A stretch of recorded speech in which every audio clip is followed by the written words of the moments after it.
Okay, hello again, everyone. So, sorry for the delay, but just been a bit busy recently. Now, also sorry about the quality as well. I've had a bit of issues with my background remover, so I'm a bit blurry, I suppose. Anyways, for today, we're going to be focusing on chemistry. So we went through biology last time, which was the introduction to biology of what life was.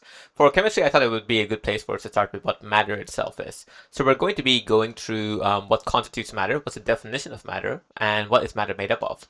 And that's really integral towards understanding chemistry, because remember, chemistry is all about the science of the interaction of different chemicals with each other, right? The interaction of change. Why do chemicals react? What is the requirement for a chemical to even be reactive? Why are some chemicals inert, for example, and why do some like don't even bother reacting? What are the properties of chemicals? We can really only answer these questions if we understand what matter itself is made up of, what comprises matter, and so on. So I'll be giving you a bit of a historical overview of matter, and then we'll jump right into it. Okay, so let me just go right into it. Mm. So,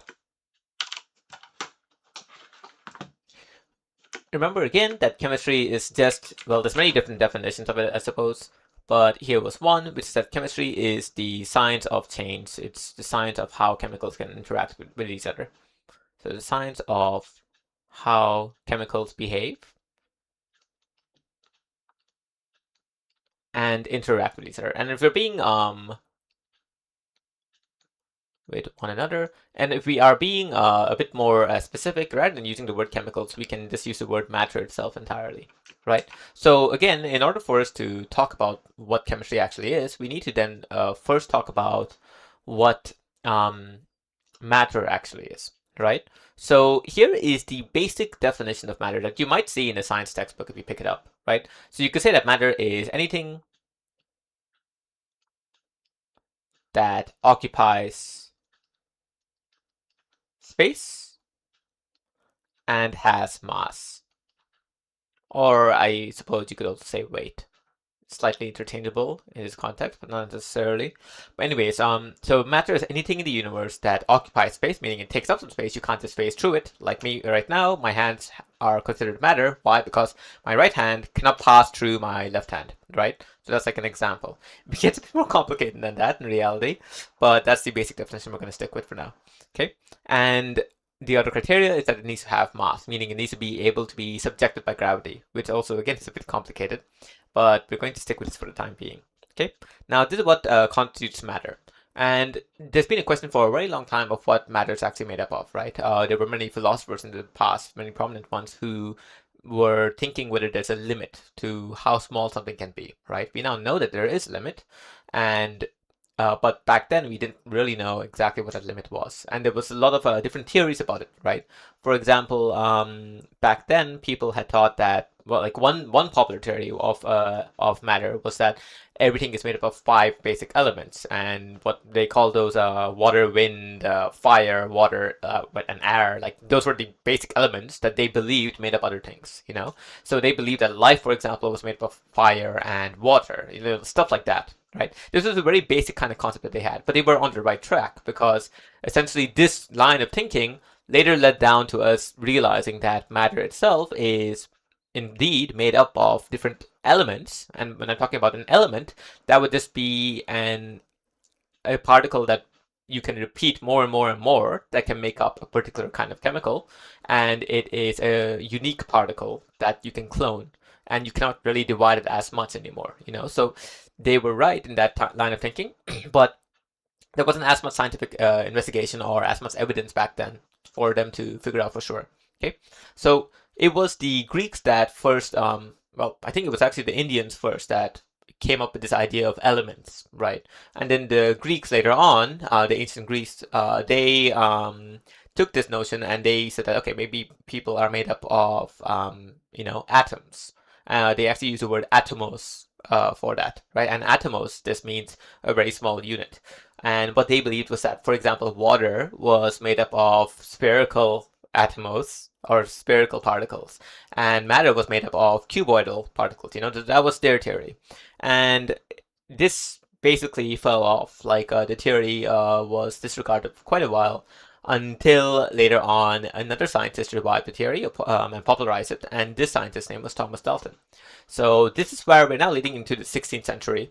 This would be in modern times, right? In the 16th century, we had the first scientist to come up and suggest that, or well, he repopularized and he revived the theory. So Thomas Dalton, he suggested that atoms actually might have been made up, like that might actually be what do you call it, a solid theory. So we just call his theory the billiard ball model of the atom. Model of the atom. So essentially, he believed that atoms were all just these tiny kinds of billiard balls, just plain balls, right? So you might have maybe an atom of hydrogen might be a smaller one, and an atom of carbon might be a bigger one. That is just what he thought. Okay, so this was the first thought process that came in the day. Later on down the line, someone else realized that there were actually particles smaller than atoms, and they went even further to suggest that atoms were made up of these smaller particles. So this was another scientist who discovered electrons, and that was J.J. Thomson, right? He discovered electrons, okay? And there was another scientist who came about showing that electrons were actually quantized in their charge. What I mean by quantized is that electrons can only have a charge of -1, right? They cannot have a charge of -1.5 or -2.5. It has to be a charge of -1. So if you see something that has a charge of -3, then you know that it's got 3 extra electrons, for example, right? Now that was deduced by another scientist named, I think it was Robert Millikan. He had like an oil drop experiment. But anyways, the main person we're focusing on is just that J.T. Thomson realized that electrons were smaller than atoms. So he suggested that maybe atoms themselves were made up of electrons. Okay, so he invented another model that was called the plum pudding model. Right? So a lot of textbooks, a lot of schools teach this as a plum pudding model, but I prefer to think of it as a cookie model. Imagine that you've got a cookie and a cookie with some chocolate chips on it. That's how he thought the atom was like. Okay, so you've got a cookie which makes up a positive kind of atom, a positive sphere, you could say, and around that sphere or that cookie, you've got these random placements of chocolate chips, which are all the negative particles, right? So again, this was his model of the atom, which looks something like this. So you've got this positive kind of sphere with these negative raisins for the plum pudding, or chocolate chips for the this model that I'm talking about. So again, these were just negative random electrons, and this was the positively charged sphere. Okay, believe it or not, back then we still didn't know that the sphere was actually made up of protons. Now, another scientist came about, and he found out that the sphere was actually made up of these very tiny particles called protons. Now, an electron is a negative particle, right? It's got a negative charge, and a proton is a positive charge. If you're wondering what a charge actually means, a charge decides how something will respond to the electromagnetic force or the electric force. If two things have the same exact kind of charge, meaning two things are positive, then they will repel each other. If two things are negative, because they have the same charge again, they're still going to repel each other by the electric force. Whereas if they are both having unlike charges, meaning that one of them is negative and one of them is positive, then they will actually attract each other, right? So charge just determines how something will respond to the electric force. Okay, so in this case, because the positive sphere is positive and the electrons around it are negative, that's the reason why the electrons were believed to be sticking onto the sphere. Again, there was another scientist who came about and showed that the positive sphere was actually made up of tinier particles, which we now call protons. And this was made by someone called Rutherford. Okay, he actually ran an experiment, but we call this the nuclear model of the atom. But he actually ran an experiment to be able to determine what was actually the makeup of the atom in a sense, right? So the experiment that he ran was called the alpha scattering experiment.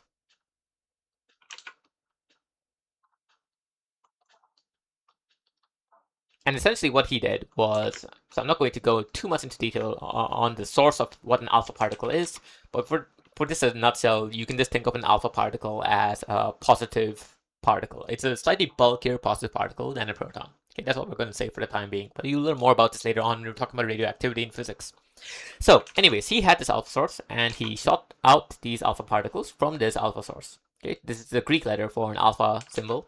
This means it's a Greek letter for alpha. Okay, now he shot out these alpha particles from the source over here, and it was shot out into this kind of gold foil. It was a very thin gold foil.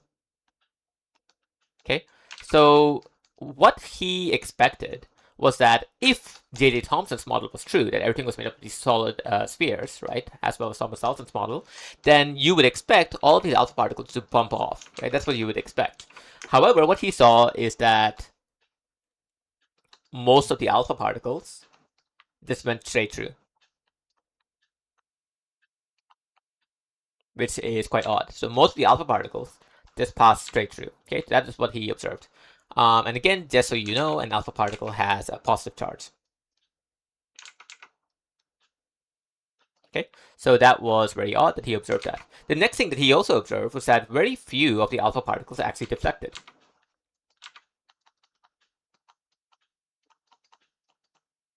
And then finally, right, rather than use a word few, I'm going to say some, just to make a distinction with this last part of the observed, which is the rarest one, which is that a few alpha particles just rebounded entirely. Okay, the way that he determined where each alpha particle landed was by using a type of screen. We call the screen the scintillator. Basically, the screen will let off a bright flash of light or slight kind of glow when it's hit by a positive particle or when it's hit by something energetic. So this is made up of a zinc sulfide scintillator. Zinc sulfide is a type of salt, but it'll make more sense later on. Okay, so again, we've got the scintillator over here, which was glowing when each particle hit it. Okay, but these were the observations that he made with his experiment. Right, so again, he had this alpha source. He shot the alpha source towards the gold foil, and he observed that most of the back of the gold foil actually was a part that was glowing. There was some amount of glow in the sides of it, and there was a very few amounts of glow in the absolute edges of it. Okay, so these were the observations, and the reason why Rutherford won the Nobel Prize was for this innovative experiment, as well as for then explaining the observations. Right, he had to explain these observations, and this was the explanation that he came up with. First, he said that most of the alpha particles pass through because most of the atom is actually empty, which is quite odd to think about. Okay, but he said that most of the atom is actually just empty space. Right? Then the next thing that he said was that, okay, the explanation for why some alpha particles deflected is probably because whatever charge the atom has at its core might be positively charged. Okay, so the core, or I'm going to call this called your nucleus, the nucleus is positively charged. And then finally, the explanation that he gave for why a few of the alpha particles were rebounded was that the nucleus is massive, meaning that most of the mass of the atom is contained at the nucleus. So the nucleus has most of the mass. So thus, from these observations, he was able to draw a very simplistic model of the atom, which we call the nuclear model, and this is what the model looks like. Okay, so we've got this kind of nucleus here,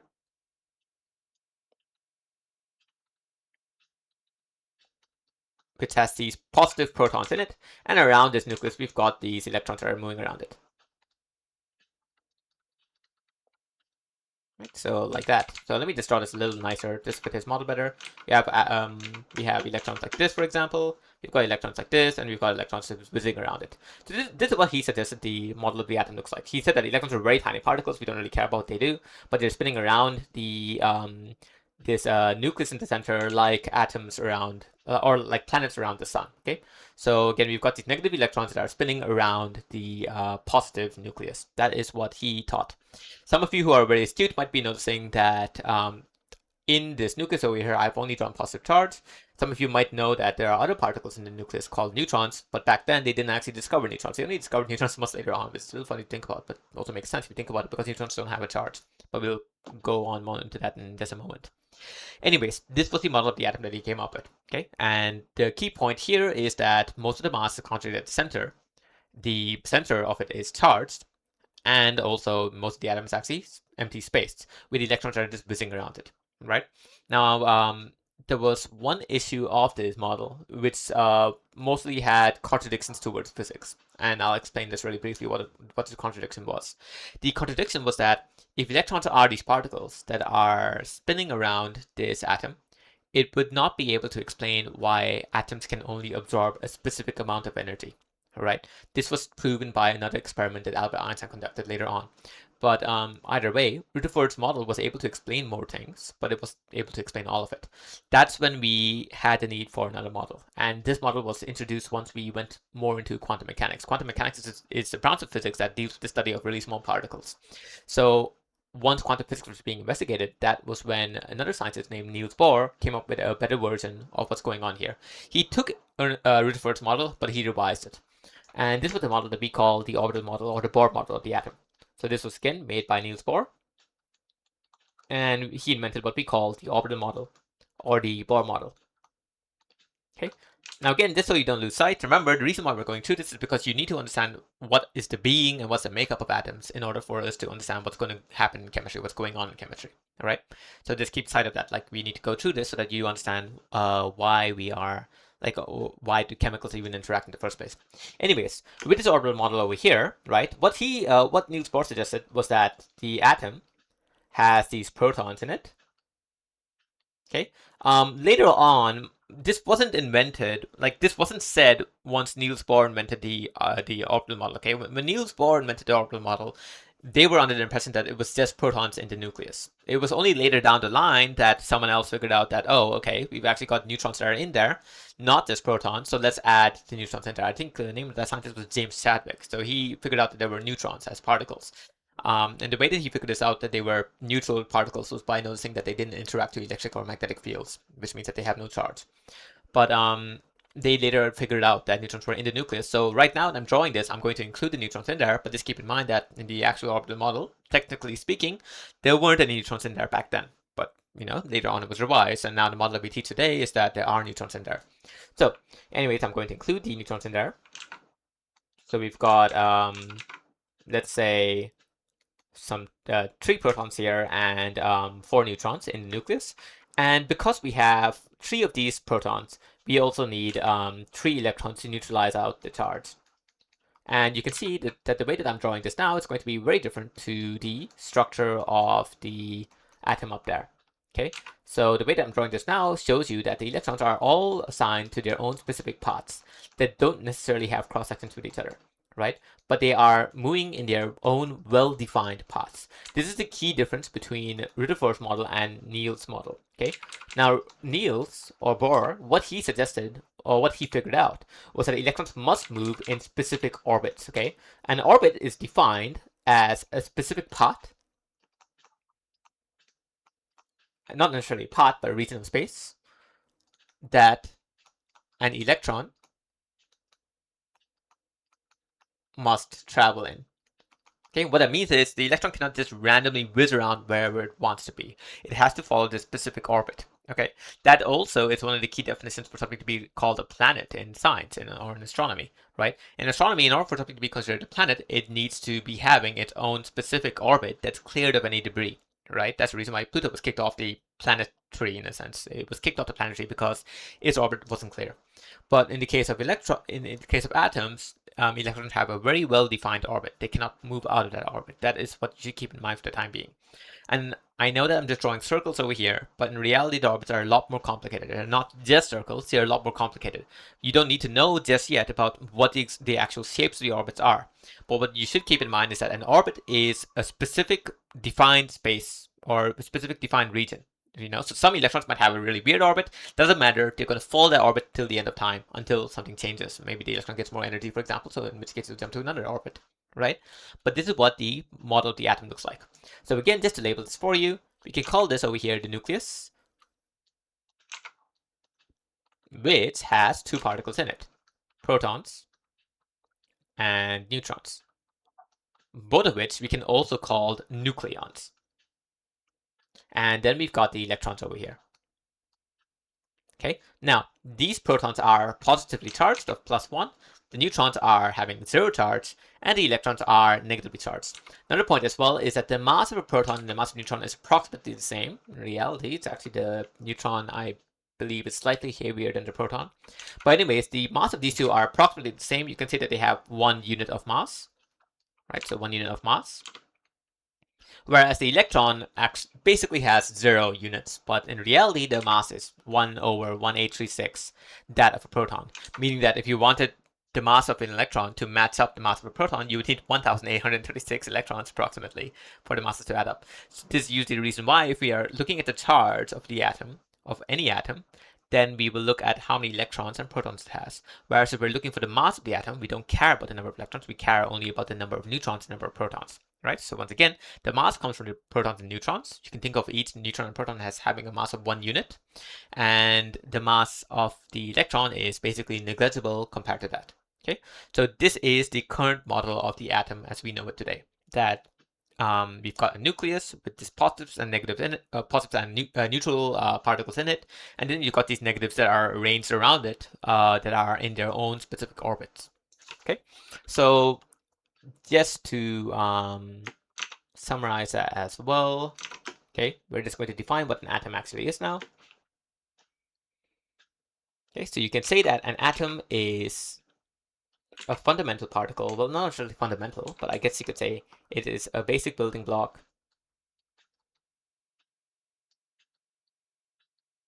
of matter. We can't really say that it's fundamental because it's made up of smaller things, but it's a basic building block of matter with a positively charged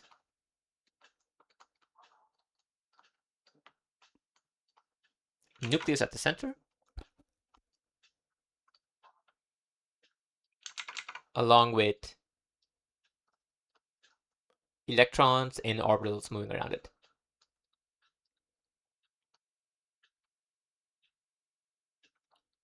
Okay. One other point as well is that in order for something to be called an atom, as just in terms of science, we say that something is only an atom if the charge of it is neutral. We have another name for it if it's no longer having a neutral charge. But an atom needs to have an equal number of electrons and an equal number of protons, right? So the number of electrons needs to be equal to the number of protons in an atom. The moment that that charge balance is no longer there, then we instead call it an ion. Now, an ion is just an atom that has gained or lost an electron. Basically, it's an atom that has an overall charge now. Okay, and this is what atoms can actually do. So now we've got different kinds of atoms out there, and these are all atoms of different kinds of elements. And I'm just going to start with the simplest element.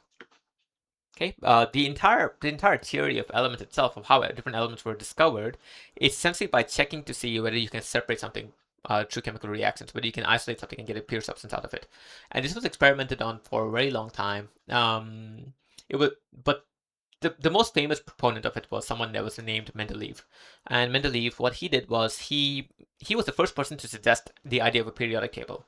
If you don't know what a periodic table is, a periodic table is basically a list of every element in order of their proton number, which we would call the atomic number, right? I'm just going to write it down really quickly as a definition. So the atomic number is a term that we use to write about how many protons there are in the atom. And similarly, we also have another concept called the atomic mass. The atomic mass is set the number of nucleons in the nucleus, so the number of neutrons plus the number of protons. Okay, so this over here is helpful for figuring out the charge, whereas this over here is helpful for figuring out the mass. Okay, so originally the atoms were arranged in terms of their mass, I believe, and it was only later that they discovered about protons, and that's when they started arranging it in terms of the number of protons instead. But one of the key points of Mendeleev, so I'm just going to write his name down. Okay, so one of the key points of Mendeleev's periodic table is that he arranged the elements that were discovered in such a way that it lined up with their chemical properties, right? What he noticed is that some elements shared really similar chemical and physical properties. Like a good example of this is sodium and potassium. Sodium, if you look at their metals, sodium is very light for a metal, and when I talk about light, I mean that it's got less density compared to regular metals, right? You've got like the metal of planes, which is aluminium, which is very dense. But you compare this to sodium and potassium. Sodium and potassium are really soft compared to aluminium, even though potassium and sodium are both metals, right? And what Mendeleev noticed was that if he arranged everything in terms of their chemical properties and in terms of their slight mass differences, then you would get a really beautiful kind of table. And what really fortified his periodic table as being the accepted one was that he managed to predict the missing gaps, I suppose, right? So he filled in all of the known elements into this kind of list. And then what he said was that, okay, over here there's a hole, and I predict that one day in the future we will be able to determine what's in that missing gap, and that's what happened. Scientists, when they discovered other elements like gallium, for example, they noticed that, oh, that fits nicely into this hole. It actually is in group 3, for example, right? Which it means that it's got similar properties to aluminium. So that was the idea of why Mendeleev's periodic table became the accepted version today. Now we've refined it, and now it's I suppose it's a lot more clearer now, right? Because we are looking at what is the blood and sweat of many scientists over many years. But this leads to the concept of the periodic table.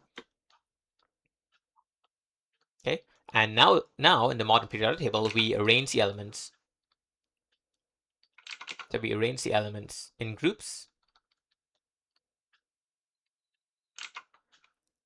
in ascending order of the atomic number. Now the symbol for the atomic number, by the way, is Z. The symbol that we use for atomic mass is A. So I'm going to be using these symbols well, not interchangeably, but I'm going to be using these symbols instead of just writing down atomic number. So the periodic table is arranged in ascending order of Z, right? Which is the atomic number of the atoms. Okay, so the first simplest element that we've isolated is hydrogen. So you can look up any periodic table on this. I'll try to get a picture of it for you over here. But the simplest element is just hydrogen, right? And hydrogen has this kind of notation here that we use for it. Okay, so this number up here represents the Z. This down here, sorry, it's the other way around. This over here represents A, and this over here represents Z. Whereas this over here represents the elemental symbol. Okay, so if I was drawing out hydrogen, this is what it would look like. You'd have a single proton in the center with an electron that's moving around it, like this, right? So very simplistic kind of diagram of hydrogen. Okay, and after that, we then have the next one is helium. Now helium looks like this. Okay, in fact, let me just draw this out for you. So we've got two protons in the center and two neutrons like this, and then we've got two electrons whizzing around it. You can see that both these electrons are sharing the same orbital, and there's a reason why I'm doing that. It is because usually in one single orbital, two electrons are allowed to occupy it. Becomes a bit more complicated for higher shells. But anyways, this is what a helium atom looks like. You've got two of these electrons that are whizzing around this kind of nucleus over here. In fact, the alpha particles that we were talking about earlier are nothing but helium atoms with the electrons that have been stripped away. So an alpha particle is just a positively charged helium nucleus. And then after that, we've got lithium, which will look something like this, which would have 4 neutrons with 3 protons. And you'd have these electrons that are whizzing around it. Like that. And another one over here. Okay, right. So this is what the structure of, for example, hydrogen, helium, and lithium look like. And just to give you a bit of a scale reference, okay, be mindful that what I'm drawing over here is a model, okay? If I was drawing this in reality, you would not be able to see it, right? The reason why you'd not be able to see it is because of two things. Firstly, the size of the electron is very small compared to the size of a proton, okay? So you wouldn't even be able to see the electron.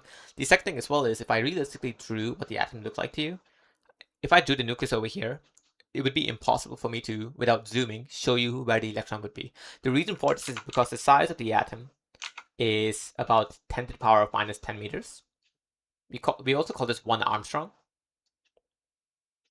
Let's just call 1 Armstrong, which also has a symbol of 1s, so s also means Armstrong. Or you can also use this symbol here. But anyways, right, so the size of an atom is 10 to the minus 10 meters, whereas the size of a nucleus is only 10 to the power of around minus 14 to, or 10 to the power of minus 15 meters. That is to say that the size of a nucleus is 100,000 times smaller than the size of the actual atom. Or you could say 10,000 times smaller than the size of an actual atom. Just to give you a scale of reference of how absurdly small that is, okay? What that basically means is if you had a football stadium and you had a golf ball in the center of it, that's the size difference. So a golf ball is to a football stadium as is a nucleus is to the atom. That's the size difference. And again, it might seem absurd, but this is backed by the evidence that we've obtained from the experiments, right? So remember, as part of science, we don't have a choice but to follow what the evidence is telling us. So this is the size of the atom based on that, which is quite odd because when you think of atom and you think of matter, you don't think of empty space, but this is, what we found. Okay, now one more thing as well that I'm just going to highlight is notice the pattern here. When you had just one electron, then the atom was arranging this one electron just on the outside. When there were two electrons, then the electrons were arranged on the same kind of shell, you could call it. And then when there were three electrons, you had two electrons in this shell and then another electron in this shell.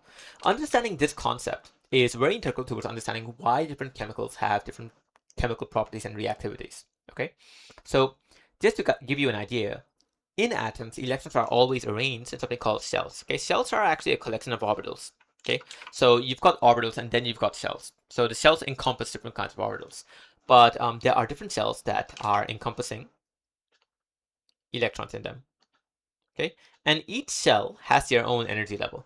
The lowest energy level is closer to the nucleus, and the highest energy level is farther away from the nucleus. That is in our model. Okay, so in our model, when I draw something that's really far away from the nucleus, that means that the electron has more energy, and when I'm showing it closer to the nucleus, that means that the electron has lower energy.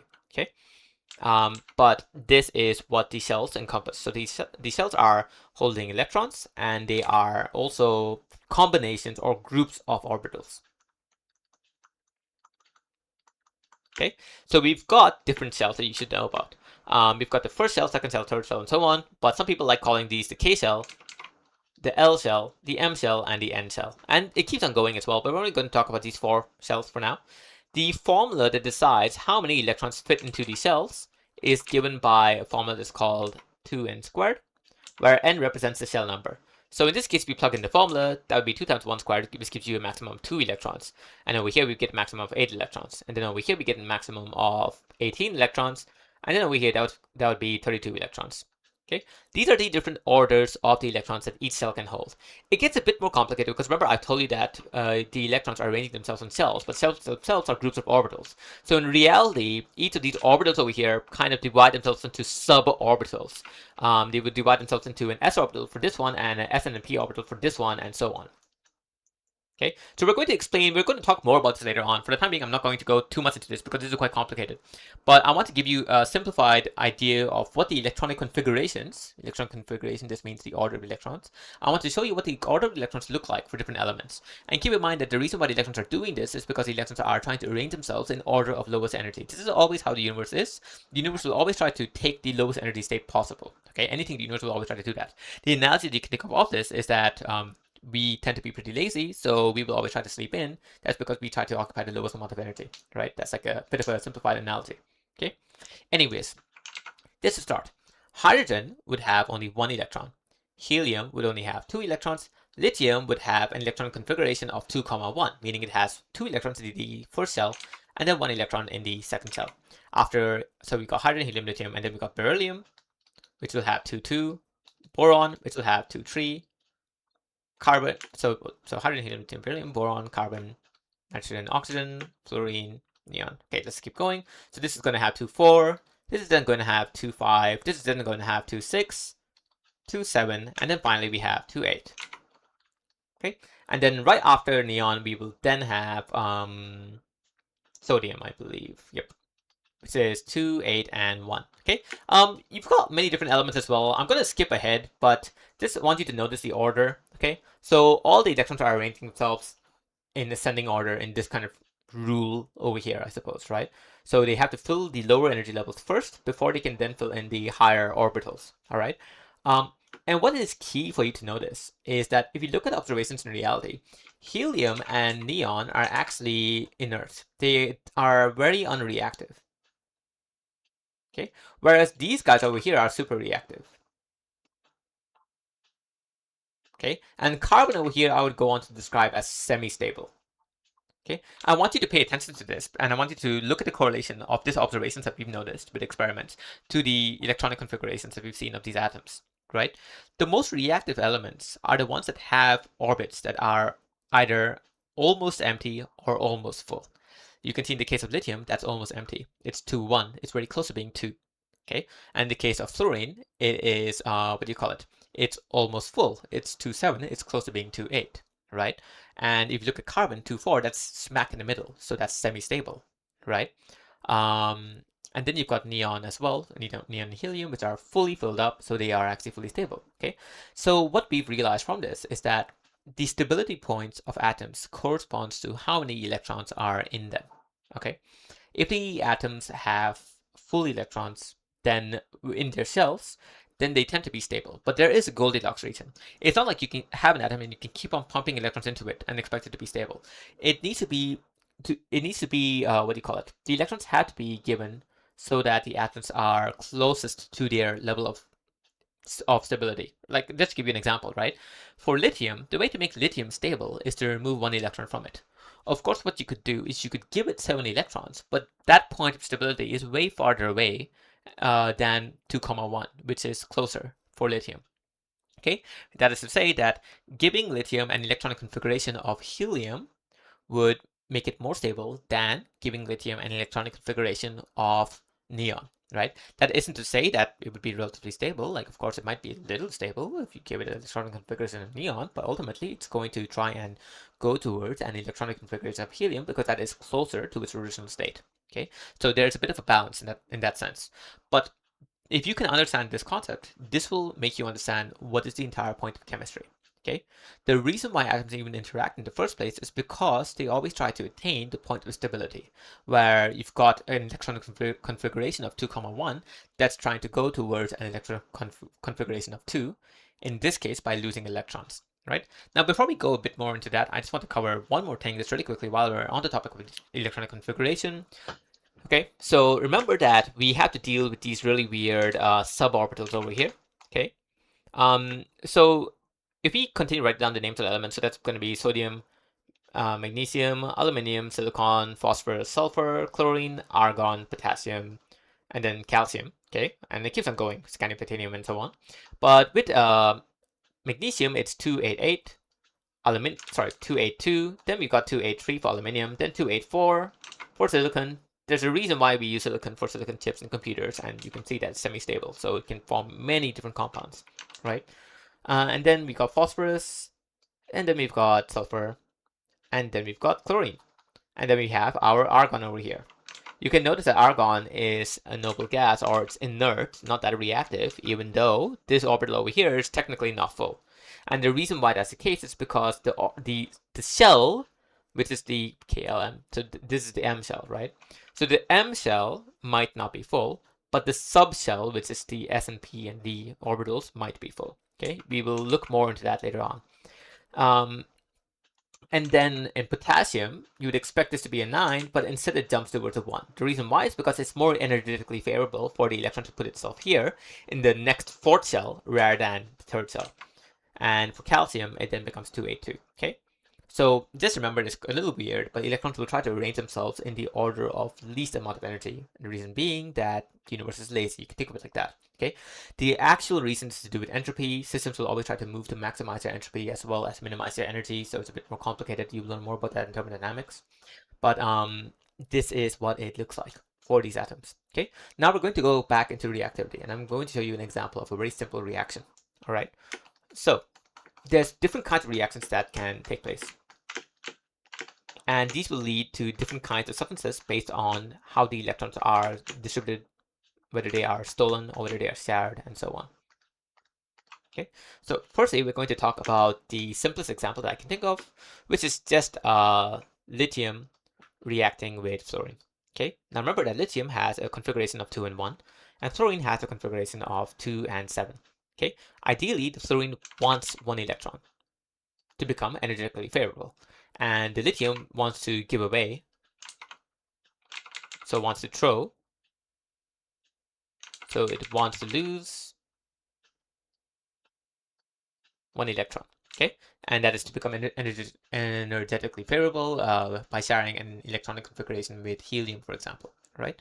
So the way to achieve this is, what will happen is, if you look at the structure of helium, of lithium, okay, I'm not going to keep drawing all the particles in the nucleus. Instead, what I'm going to do is I'm going to just draw the nucleus like this, and I'm just going to write down that there is 4 neutrons and 3 protons in the lithium nucleus. Okay, so we've got these electrons that are around them.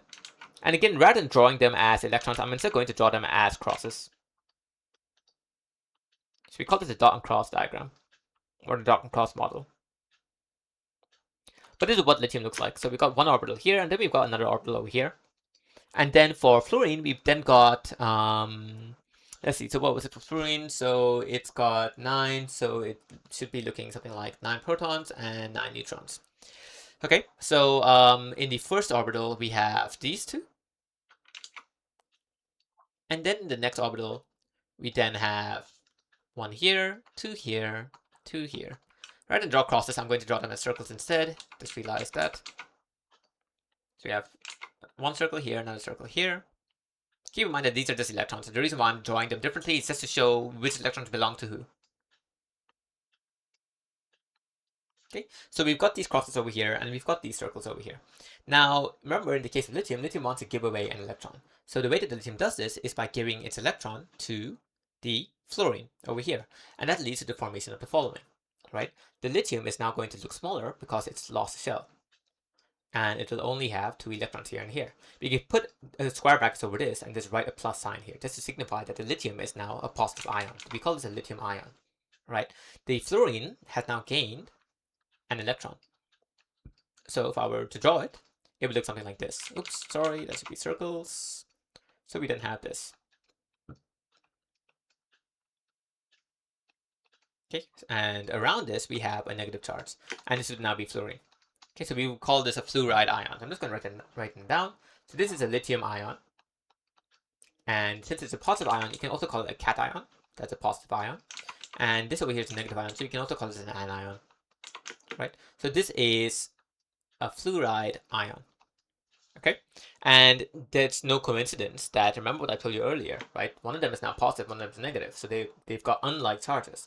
So they actually end up attracting each other. So over here we have a strong electrostatic force that's formed between the particles. We call this an ionic bond. Okay, so an ionic bond is a bond formed due to the complete transfer of electrons. So it's due to the complete electron transfer. So what's happening is that this positive particle overall is attracting this negative particle overall. And we call this compound LiF, which is lithium fluoride. Okay, but remember, the reason as to why these particles even interacted in the first place to make lithium fluoride is because they both wanted to attain their own lowest level of stability. So this is a mutually beneficial relationship in a sense, right? That that guy wants to, so lithium wants to throw away an electron and fluorine wants to take an electron, so it will happily oblige, right? And that's how you form lithium fluoride, which is an example of a salt. A salt is a combination of a metal and a non-metal. Okay, and it's usually an ionic compound. We call this ionic because, as you can see, it's made up of ions. So this is an ionic compound, right? So that is the first kind of compound that you can actually make. You can make something that's called ionic compound, or you can call this an ionic bond. An ionic bond comes under the category of intramolecular forces, right? Now, I'm going to use the word molecule over here. You can see that this compound over here has been formed of 2 different elements, right? It's been formed of lithium, and it's also been formed of fluorine. So we package them together, and we call this a molecule. This is a molecule of lithium fluoride. You can also call this a compound, but otherwise it is just a molecule of lithium fluoride. Okay. Apart from that, the only other place where there might be a slight complication for you to understand is that the way that we define an element is not just in terms of what do you call it, whether it's making up something, but also in terms of the atomic number. Okay. So in order for something to be called an element, it needs to be atoms with the same atomic number. Okay, that leads to a bit of complication because what this means is that over here, atoms with the same atomic number but different mass can still be considered an element. So they could have different mass. That's what we call an isotope. An isotope are elements or atoms, right, with different atomic mass. So you've got the same atomic number but different atomic mass. So for example, the simplest one I can think of is hydrogen 1 and hydrogen 2. There's also hydrogen 3 as well. Hydrogen 4 no longer comes into being because it's quite unstable, so it decays into something else. And you'll learn more about that in radioactivity. But anyways, these have specific names. We just call this hydrogen 1. We call this over here deuterium. And we call this tritium. Fun fact about tritium, tritium actually tastes sweet. So if you made water that's made up of tritium, it would actually taste sweet. There's no artificial flavorings or anything like that, it just tastes sweet. And the reason why we believe that's the case is because of the mass difference between the particles. Anyways, right, this is the only complication that could come up, but just keep in mind that the isotope does not affect the chemical properties of it. Well, maybe a little bit. We'll learn more about that maybe later on if we ever come to it. But technically speaking, essentially the isotopes does not influence chemical properties. It only influences the physical properties, which is to do with how much mass it has. But the chemical properties are not decided by the atomic mass, it's decided by the atomic number, because that will control how many protons it has, which will then control how many electrons it has, right? So that is what decides the chemical properties. Okay. Now, going back to what we were discussing earlier, with the ionic bond, that's one kind of intramolecular force. Okay, so we call this an intramolecular force.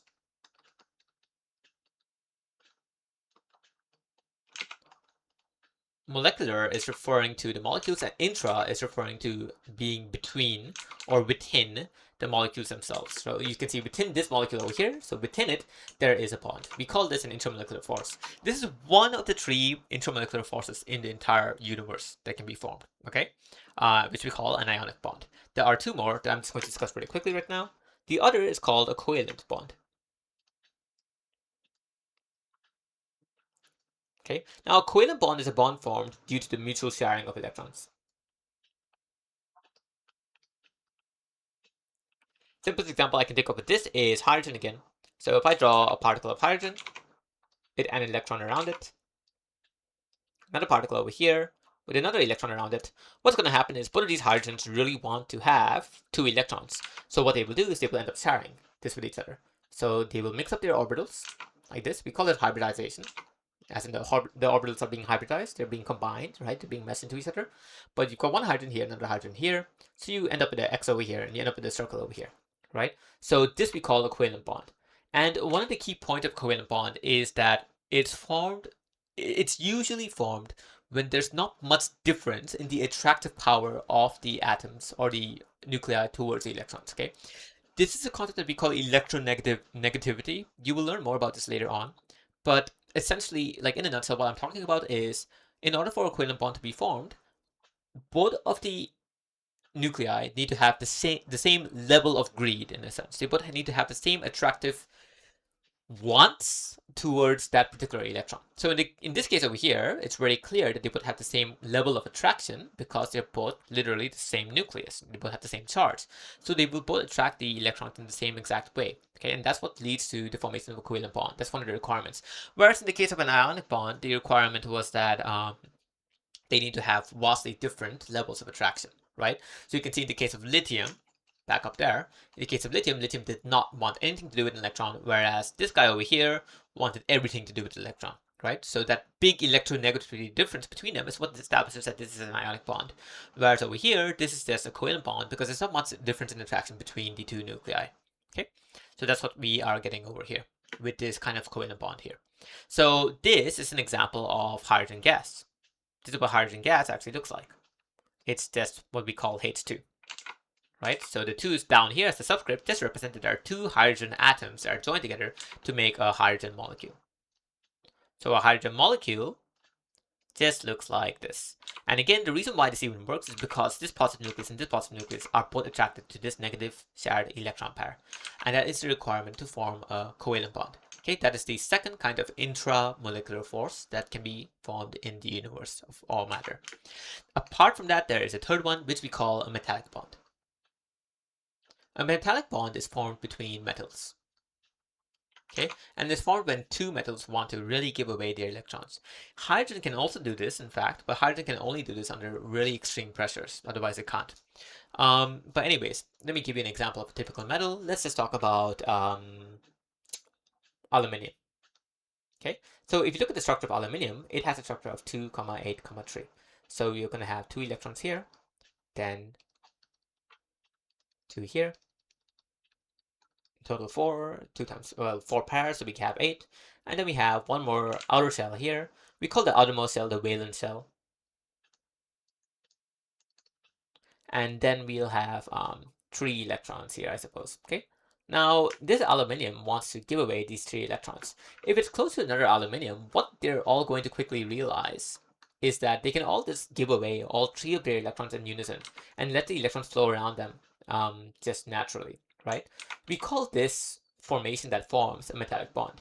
And this is the typical description of a metallic bond that you'd find in a textbook. Okay, so the way that you can draw it is you basically have all of these positive cations of metallic nuclei that are surrounded by a sea of delocalized electrons. Delocalized just means that the electrons are free to move around. Okay, so we say that this a metallic bond is, or a metal structure is consisting of an array of positive nuclei surrounded by a sea of delocalized electrons.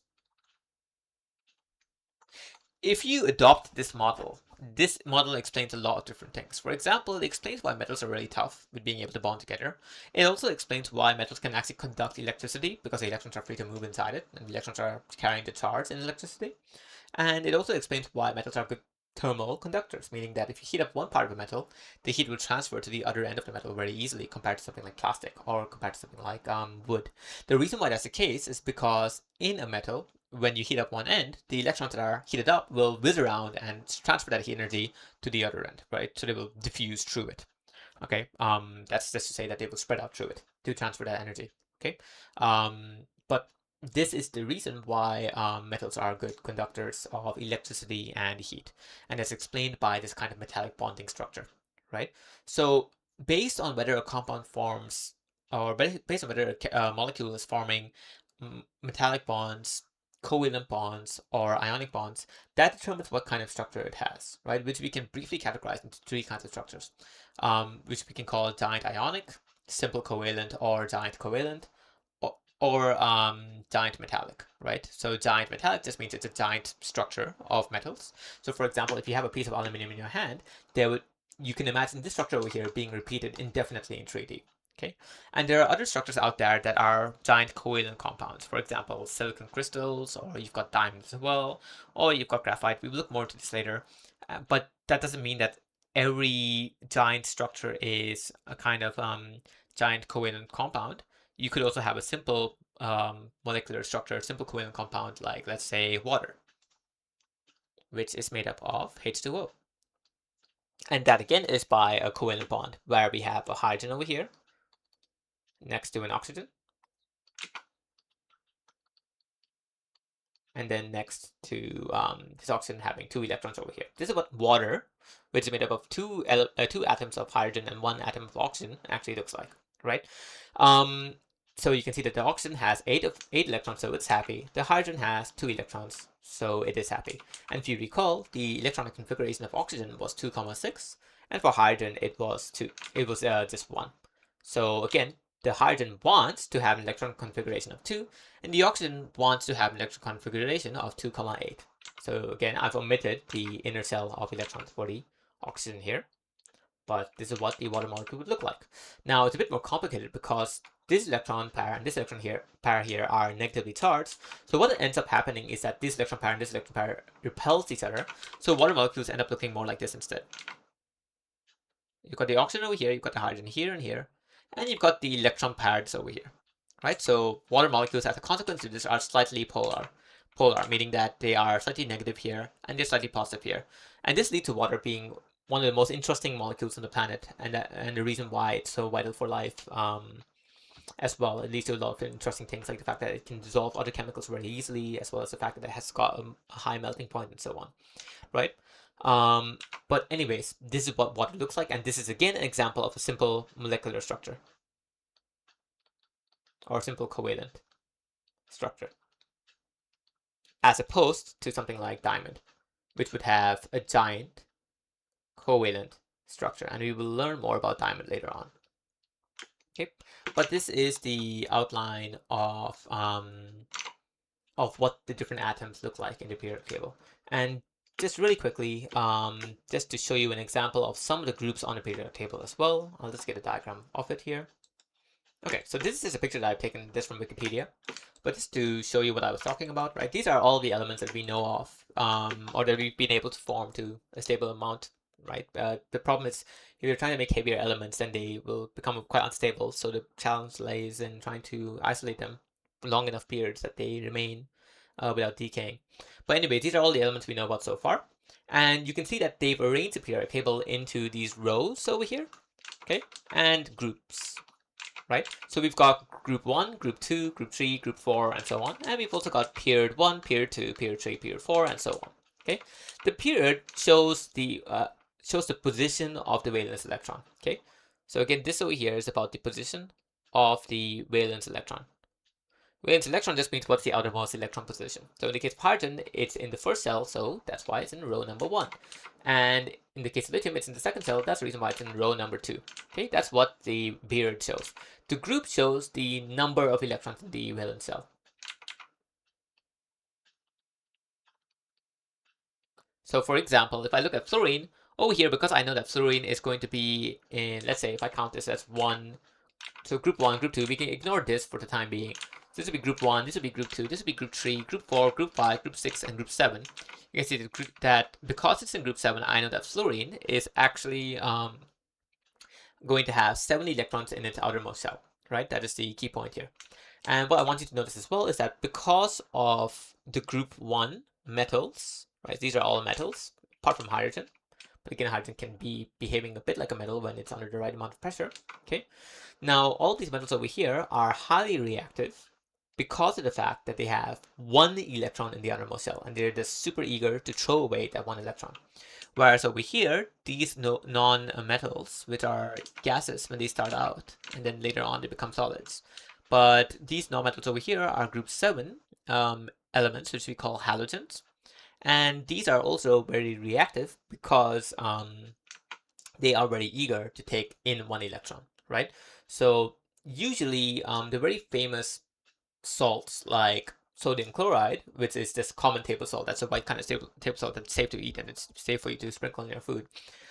That is actually made up of sodium and chloride, right? So you've got a sodium over here and you've got a chlorine over here. The sodium gives away one of its electrons to the chlorine to form the ionic compound sodium chloride. And the same way you can get potassium chloride and magnesium chloride and so on, right? But keep in mind how this all interplays with the electronic configurations of the atoms, right? So it's a requirement that the atoms need to go towards their point of lowest energy, which means the point at which they are highly stable. And the reason why they need to do this is because each atom has varying electrons due to that charge. And they want to attain a point where they have just the right number of electrons to attain that point of the lowest amount of stability. Okay. Now the reason why I've omitted the transition metals is because transition metals are a bit more complicated. Transition metals have multiple points of stability, right? And they have multiple points of stability that match that are not, how do you say, they don't have the highest energy level difference, right? So for example, iron can form an ion of not just +2, but it can also form an ion of +3, right?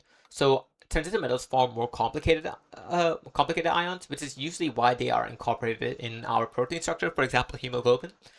They're more versatile in a sense, right? But the metals over here and the non-metals over here are way more predictable. They only form +1 ions over here. For example, you'd have potassium ion, which is +1.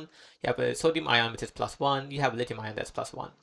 Whereas over here, it would form fluoride ion that's a minus, chlorine ion, or chloride ion, which is minus as well, and then a bromine ion, which is also a minus, right? But the transition, so you can see that the group 7 and group 1 only forms a specific kind of ion, whereas transition metals can form a range of ions, right? So for example, it's the case for copper as well, and vanadium, chromium, and manganese are absolutely insane with the sheer amount of different states that they can have, which leads to them having many different pretty colors.